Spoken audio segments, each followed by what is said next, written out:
Welcome back to This Day Live, the Sunday talk show here on the Arise News channel.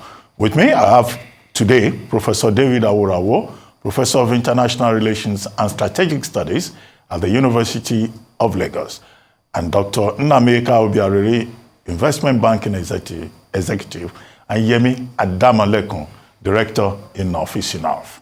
Now to our second subject of the day.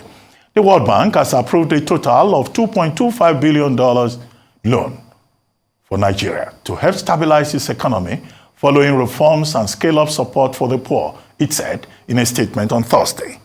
In April, Finance Minister Wale Edun said Nigeria was looking for $2.25 billion in World Bank loans and expects the bank's board to approve the request in June. In May last year, President Bola Tinubu had initiated a set of reforms, scrapping a long-running subsidy on petrol and devaluing the currency twice to try to kickstart growth. The moves, however, stoked inflation and worsened a cost of living crisis. With the devaluation, the International Monetary Fund forecast that fuel subsidies could cost up to 3% of the country's 2024 GDP, as the increases in pump prices have not kept up their dollar cost. Labor unions also have been pressuring President Tinubu to roll back reforms. The World Bank said it approved a $1.5 billion loan to back Nigeria's reforms and another $750 million to accelerate revenue mobilization. Meanwhile, Nigeria's inflation rate increased to 33.95% for the month of May 2024. That's according to the latest data from the National Bureau of Statistics. This represents a month-over-month increase of 0.26% in headline inflation rate from 33.69% recorded in April. The Consumer Price Index, CPI, measures the average change over time in the prices of goods and services consumed by people for day-to-day living. Between January and May, headline inflation has risen, surging from 29.90% in January to 33.95% in May, representing an increase of 13.5%. The report added that the inflation rate climbed to a more than 28-year high in May on higher food and transport prices. Well, Chief Chukwu now joins me to address all of this issue. Chief Johnson Chukwu, head of Cowrie Assets, economist, financial analyst. Now, Chief Johnson Chukwu, first, Baraka de Salah. Baraka de Salah. I think it's time to say happy Eid to all our Muslim brothers and sisters. Very correct. Now, two issues there. Inflation and then the World Bank loan coming from International Development Agency, IDA. But let's start with inflation. Now, the Central Bank of Nigeria, under Yemi Kadoso, says some of the measures that were introduced, jacking up MPR, for example, monetary policy rate to about 35%, and all the other steps that the CBN are taking. But those steps were meant to tame inflation, which is their primary, objective. So the CBN keeps increasing the rates. But these measures have not worked. Prices of goods and services continue to go up. In April, between April and now, we've had over 17% increase. It's even worse year on year if you compare May 2023 to May 2024. Is it that monetary policy is failing? Is it that, in the absence of concrete, measurable fiscal policies, that we're running an economy on a note of confusion? Thank you, Your Excellency, Dr. Ruben Abati. You're laughing. Hi, Chief. Okay, in the first place, what I would say is that you have to look at the root cause of the current inflationary pressure. If you did mention that the inflation has moved to 33.95% in the month of April, up from 22.41% it was in May last year. That's about 11.54% increase over the period of 12 months. But beyond that, you have to look at, apart from the increase in inflation, what are the root causes of the inflationary pressure? Core cause is food inflation. Mm-hmm. Food inflation came at a rate of 40.66% in the month of May. core inflation was only 27.01%. So the greatest pressure we are getting is from food inflation. So what does that mean? You ask yourself, okay, how do I fight food inflation?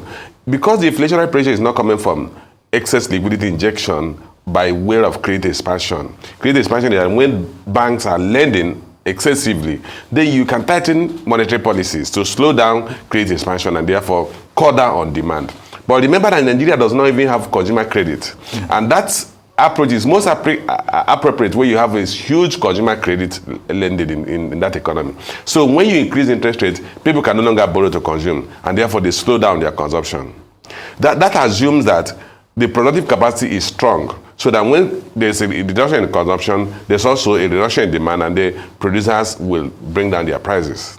So you have that. But that's not our situation. Our situation is driven by largely 3 factors. 1, food pressure on food prices because of low food production, because of the challenges we have in terms of food production in major food belts of the country, insecurity as it is. 2, the pass-through effect of exchange rate depreciation. We saw Naira get to as low as 1,000 Naira in the month of April. Now we're back to about 1,500. So that's a major reversal of the gains we saw in exchange rate. Just to drive home the point, the federal government, through the Debt Management Office, the central bank, have withdrawn between the month of January and last week a total of 15.74 trillion naira from the economy. So if the issue is excess liquidity, it has been pulled out of the economy. And that's enough to have led to a major reduction in inflation. But we are not seeing that. We still saw in food inflation at 40.66%. So it is not, the key thing is that we are fighting the wrong fire.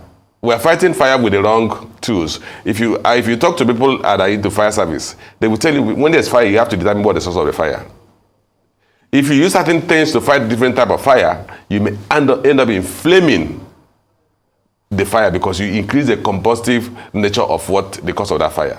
So it is not that monetary policies are not effective elsewhere, but obviously, from all indication, we're applying the wrong tools to the wrong element. We need to address food production. We need to address the issue of productivity. We need to address the issue of stability in exchange rate. And then we also need to address the issue of excess liquidity being injected from the federal government. And when the topic of liquidity being injected from the federal government, between May last year and May this year, the 3 tiers of government has shared about 12.6 trillion naira. Of that 12.6 trillion naira of shares at federation allocation, 4 trillion was exchange gain. So a third of the amount they have shared was not backed by productive activities. And if I were the one managing the economy, I would have said that exchange gain should have been moved into the reserve and then passed on to Nigerian Sovereign Investment Authority, so as to not inject liquidity that is not backed by productive activities. So those are the issues we have to deal with. Okay, some of these measures that you have talked about, the same federal government has talked about these measures.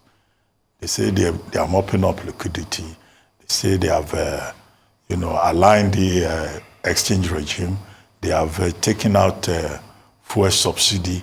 The question is, all of these measures, why are they not working?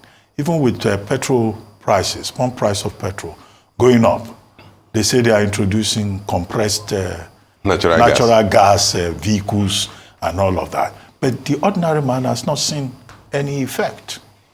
Okay, Doctor. Even with food inflation, I thought they had a presidential, special task force and initiative on food insecurity. So why had all these things just there on paper? Okay, Doc, I was attending a retreat of one of my companies yesterday, and one of the things I told them as a parting gift is that the battle is won on the strategy table. You see, there are multiple ways you can view economic policies. You can have the tunnel approach and say, I'm going to deal with subsidy, I'm going to take out the subsidy. You can also have the bed view approach. So in the bed view approach, you are looking at all the ramifications of each of these policy actions. And you recognize the fact that the economy is interlinked and interwoven. That whatever measure you take in one aspect of the economy have multiple implications on other aspects of the economy. And then you come up with a strategy or a policy that will deal with the unintended consequences of each of these actions. One of the things I had said to the policymakers prior to the removal of subsidy, I have always advocated that we need to take out subsidy and harmonize the exchange at about the same time. But then we had arrears of unmet demand for FX. We had people who had been bidding for FX with the central bank and their monies were stuck. And that I also said that once you do this, these people are going to lock in losses. When they lock in losses, they will react violently. And what's the violent reaction? They want to exit at any price. And they are going to see a major depreciation of the currency. And I said to the person I was speaking with, like, if we take this action without addressing the backlog of arrears of payments due to foreign portfolio investors, arrears of confirmed letters of credit that are due for negotiation, and all the futures and forwards. If you don't address them, you're going to see Naira that will solve it severely. The person asked me, like, to what extent? I said he could get to 1,000 Naira. I said, that's not a problem. I said, let's not dismiss this conversation. We need to address that. And I also preferred solution. And remember, I had mentioned this in one of your program, where I said, look, the federal government should have been issued access funding from IMF or World Bank to clear those arrears, and know that the exchange rate depreciation will only apply to those who are doing new transactions. And they would have achieved stability. If we had achieved stability, the further increase in the landing cost or pump price of fuel, which has led to the issue of subsidy you mentioned, would have arisen. Would have maintained a pump price about the same rate that they moved it. Because when they moved the price, when they removed the subsidy, they moved the pump price using an exchange rate of 750 Naira to $1. Okay, is this self-fulfilling prophecy of headline inflation going up? Is it reversible? And what should they do now to address the problem? And in all of this, is there a role for the subnationals? Because oftentimes we just talk about CBN, we talk about fiscal management. How about the subnationals? Is there any way in which they can even help? Because in some of those states, food inflation is even over 40%. I think the starting point is that we need to focus on improving productivity.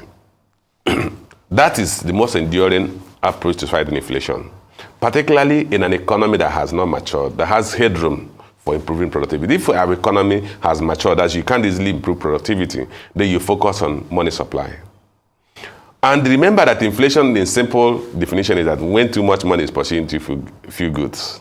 So if you keep the money in circulation at the same level and increase the quantity of goods and services being produced, you reach a new equilibrium. So the prices will come down.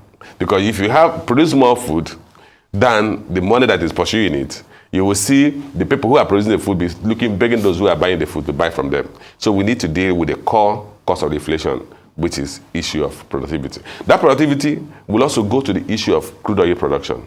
I was happy when I saw the first quarter GDP report that showed oil production moved from 1.45 million barrels a day in Q2 to 1.55 million barrels a day in Q3 to 1.5 million barrels a day in Q4, and then 1.57 million barrels a day in Q5. The focus should be, we need to quickly ratchet up crude production, because only when we do that, we're going to achieve exchange rate stability and then reduce the pass-through effect of Naira depreciation. Those are the two issues. Then when you talk at the subnational, food production is done in most rural areas. If you look at rural inflation came at a rate of about 31%. Urban inflation at 36.34%, a huge gap of about 5%, which means there is still, part of the problem we are facing is that we're not able to evacuate food easily from where they are produced to where they are consumed. That means that if government focus on improving the transport channels or transport facilities, infrastructure, you are going to further narrow the overall inflation rate, while we are supporting food production. But the core of the issue is that the federal government must address the issue of insecurity in the major food base of the country. Okay, let's talk about the loan that we have not taken from the World Bank through the IDA, 22.5 billion, right? 2.5 billion. 2.25 billion. 2.25 billion, yes. Dollars, which we're told will be used to promote enterprise, infrastructure, and also promote resource mobilization. One program is called Reset. The other one is called Armor. And many Nigerians are saying, well, we keep taking these loans. We will still have to pay back. And World Bank in their statement praised Nigeria, all these same measures we say have not worked. But they also recognize that there are challenges in terms of poverty, in terms of cost of transportation and all of that. And World Bank says we are a dependable ally of Nigeria, so we're intervening as requested to help Nigeria address the issue of poverty, the conditional cash transfer, the enabling register for which nobody is very sure, and then just protecting vulnerable people. Those proverbial 50 million households that will receive support from the government. Now, what do you think of this? Is it a positive thing, or we have to worry about accountability? Okay, let me start from my approach to assessing concessionary loans. World Bank loans are always concessionary in terms of interest rate, in terms of repayment terms in terms of tenor, and the conditions. Some of them come with years of moratorium. So it now depends on how effectively you deploy it. Deploying 1.5 billion of the 2.25 billion on what I may call intangibles may not be the best option for the country. I'll tell you, my approach to issue of poverty alleviation, of course, maybe at variance with World Bank's approach, is that poverty alleviation is effective when it's focused on creating productivity, creating opportunities for people to be gainfully employed. Handouts never work, and will never work anywhere in the world. So the issue of conditional cash transfer, and we have to know where this kind of conditional cash transfer came about. It started from Brazil under Lula da Silva. And it was basically saying, look, if you do this, you get this. That's why you call it conditional cash transfer. There are conditions Bosa Familia. Thank you. There are conditions you must meet to get those handouts. Some of which then intended you have to send your children to school and stuff like that. But what we have done is a free handout, what you may call a grant to households. So if you give somebody, like when we did the issue of feeding of school children, and you come to school and you give a child food in the afternoon, the child goes home and sleeps hungry, and the child will not be in a mental state to even study the next morning. So the most appropriate thing is create an economic environment that will allow the parents to have opportunity to work. And when they are working, they will feed their children, clothe them well, keep them house them in proper accommodations, and these children will have the state of conditions, environment to pursue academic work. So the first thing it's good that we got the money, $2.25 trillion. billion dollars. The next most important thing is that how do we deploy it? And I think the government, I keep emphasizing, should focus on where do we put this money that will improve productivity. I'll give an instance. One of the areas we are having that's a major drawback to productivity in the country is power supply. If you don't improve power supply, everything works on energy. Even if you're not eating for 30 days, you will not be able to sit down here. So you need energy. Everything works on energy. If you don't have sufficient energy supply in your country, you are not going to be a productive economy. We've seen mass exit of foreign direct investors in the country because some of the variables that make for productive activities are not there.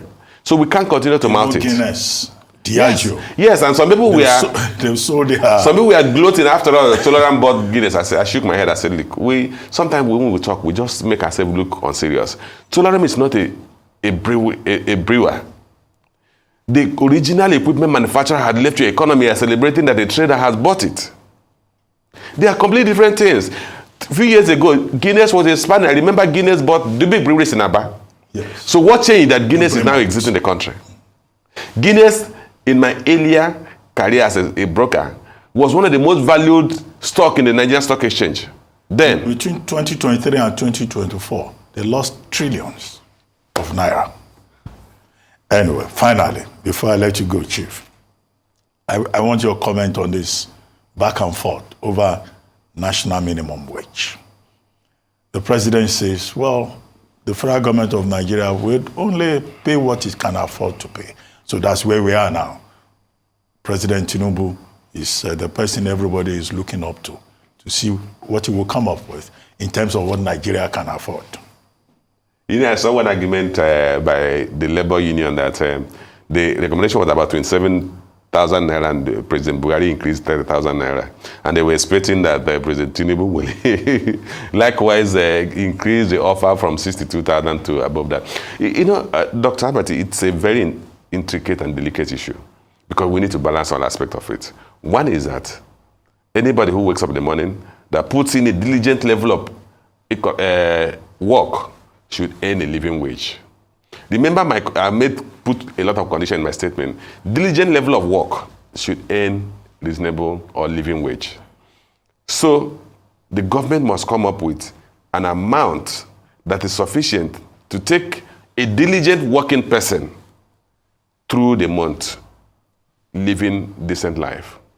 On the other side, on the flip side of it, labor must recognize that the level of productivity in this economy is so low that when you are trying to benchmark the minimum wage in the country with minimum wage elsewhere, you are comparing apple with grape because the workers should be paid what they have earned and not be given some excess, or not really excess payment that is beyond their productivity, which takes you back to the core of our problem. The issue is productivity.